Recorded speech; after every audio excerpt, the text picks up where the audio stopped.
Hi friends, అందరికీ నమస్కారం. మీరు చూస్తున్నారు గని ఇంటర్నెట్. మన రేషన్ కార్డుకు అంటూ ఒక లిస్ట్ వచ్చిందండి.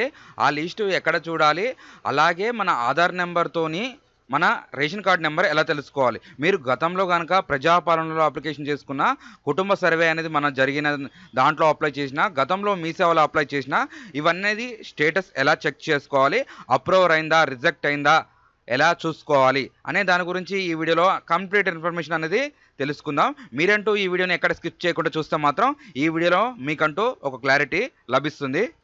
ఎవరైనా మన ఛానల్ ఫస్ట్ టైం చూస్తున్నట్టయితే సబ్స్క్రైబ్ చేసుకోండి, పక్కన ఉన్న బెల్ ఐకాన్ క్లిక్ చేయండి. మనం ఇంద్రం మిల్లుల గురించి, రేషన్ కార్డుల గురించి, గవర్నమెంట్ సంబంధించిన ఎటువంటి పథకాలైనా కానీ మనం వీడియో చేయడం జరుగుతుంది. అలాగే ఈ వీడియో చూస్తున్న వాళ్ళు ఒక లైక్ అనేది చేయండి. లైక్ చేయడం ద్వారా ఇలాంటి ఇన్ఫర్మేషన్ రావడం జరుగుతుంది. అలాగే తెలియని వరకు తెలియపరిచినట్టు అవుతుంది. కాబట్టి లైక్ అనేది వెరీ ఇంపార్టెంట్. మనకి ఫస్ట్ లిస్ట్ అనేది ఈ విధంగా ఓపెన్ అయింది. ఈ లిస్టు కనుక మీకు కావాలనుకుంటే మన టెలిగ్రామ్ ఛానల్ లేదా వాట్సాప్ ఛానల్లో అనేది పెట్టడం జరుగుతుంది. నేను అనేది డిస్క్రిప్షన్లో లింక్ ఇస్తాను. అక్కడి నుంచి వెళ్ళేసి మీరు అనేది ఫాలో అయితే మనం ఎటువంటి సంబంధించిన ఫామ్స్ అయినా కానీ, ఎటువంటి సంబంధించిన పీడిఎఫ్స్ కానీ, ఇంద్రం మిల్లుల గురించి కానీ, ఎటువంటివి ఉన్నా కానీ అక్కడ అనేది మీకు లభిస్తుంది. కాబట్టి ఫాలో అయ్యి అక్కడి నుంచి చూసుకోండి. నెక్స్ట్ ఈ లిస్ట్లో అంటే మీకు నేమ్స్ వచ్చినా కానీ దాదాపు చాలా మందికి ఇంకా ఆన్లైన్లో అనేది మనం ఆ నెంబర్ ఎంటర్ చేస్తే ఆన్లైన్లో అనేది చూపించడం లేదు. జస్ట్ ఈ లిస్ట్ అనేది మీరు ఎలిజిబిలిటీ అయింది, రేషన్ కార్డు వచ్చింది అనే వారికి మాత్రమే వచ్చింది. ఈ నెంబర్ అనేది మనం ఆన్లైన్లో చెక్ చేసుకోవడం అయితే రావడం లేదు. మరి ఎప్పుడు వస్తుందో, ఎలా వస్తుందో అనేది కూడా మనం నెక్స్ట్ అప్డేట్లో చూసుకుందాం. ఆధార్ కార్డు ద్వారా రేషన్ కార్డు నెంబర్ ఎలా చెక్ చేసుకోవాలనేది రెండు విధాలుగా ఉంటుంది. రెండు విధాలుగా అనేది మీకు చూపిస్తాను. ఈ వీడియో అంటూ స్కిప్ చేయకుండా చూస్తే మాత్రం వీడియోలో మీకు క్లారిటీ అనేది లభిస్తుంది. మీకు ఏమన్నా డౌట్ ఉంటే మాత్రం కామెంట్ అనేది చేయండి. వీడియో చూడకుండా అయితే కామెంట్ చేస్తే మాత్రం రిప్లై ఇవ్వలేదు. మీకు ఈ విధంగా అనేది ఓపెన్ కావడం జరుగుతుంది. ఈ లింక్ అనేది నేను డిస్క్రిప్షన్లో ఇవ్వడం రావట్లేదు కాబట్టి నేను టెలిగ్రామ్ లేదా వాట్సాప్లో ఇస్తాను. అక్కడి నుంచి చూసుకోండి. ఈ లింక్ ఓపెన్ చేసుకున్న తర్వాత మీరు ఇక్కడ మీ డిస్టిక్ సెలెక్ట్ చేసుకోండి. మీ డిస్టిక్ ఏదైతే అది సెలెక్ట్ చేసుకున్న తర్వాత మీరు గతంలో అప్లై చేసుకున్న మీ సేవ అప్లికేషన్ రిసిప్ట్ ఉంటే మాత్రం ఆ నెంబర్ అనేది ఇక్కడ ఎంటర్ చేయండి. లేదా మీకు తెలిసిన మీ సేవలో ఉంటే మాత్రం ఆ రిసిప్ట్ అనేది డేటా ఉంటుంది, కొంతమంది ఉండదు. అదనేది మీరు చెక్ చేసుకోండి.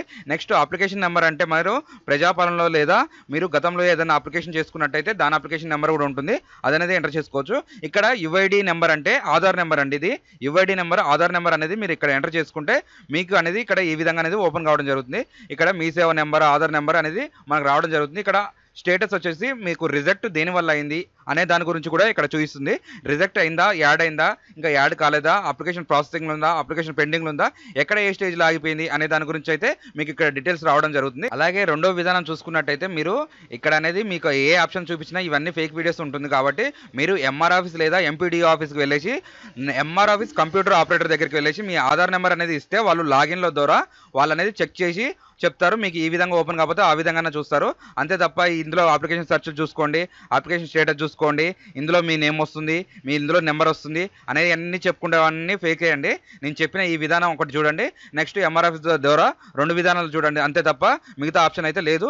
నెక్స్ట్ కొత్తగా అప్లై చేసుకునే వాళ్ళైతే నేమ్ అనేది డిలీట్ చేసుకునే ముందర ఒక నిమిషం ఆలోచించి డిలీట్ చేయండి. ఇప్పుడు డిలీట్ చేస్తే మీకు ఎప్పుడు వస్తుందో తెలియదు. ఇప్పుడు డిలీట్ చేసిన తర్వాత మీరు మీ సేవలో అప్లికేషన్ చేసుకొని ఆ ఫామ్ అనేది మీరు భద్రంగా దాచుకోవడం తప్ప మళ్ళీ ఎప్పుడు వస్తుందో అనేది తెలియదు. గతంలో 10 సంవత్సరాల నుంచి అప్లై చేసుకున్న వాళ్ళకి ఇంతవరకు రాలేదు. మరి మీకు వస్తుంది అనేది గ్యారంటీ అనేది మనం ఎవరు ఇవ్వలేము. అదే అనేది ఇదండి ఈరోజు వీడియో. ఈ వీడియోలో కనుక మీకు ఏమైనా డౌట్ ఉంటే కామెంట్ అనేది చేయండి. అలాగే లైక్ చేసి షేర్ చేయండి, సబ్స్క్రైబ్ అనేది చేసుకోండి.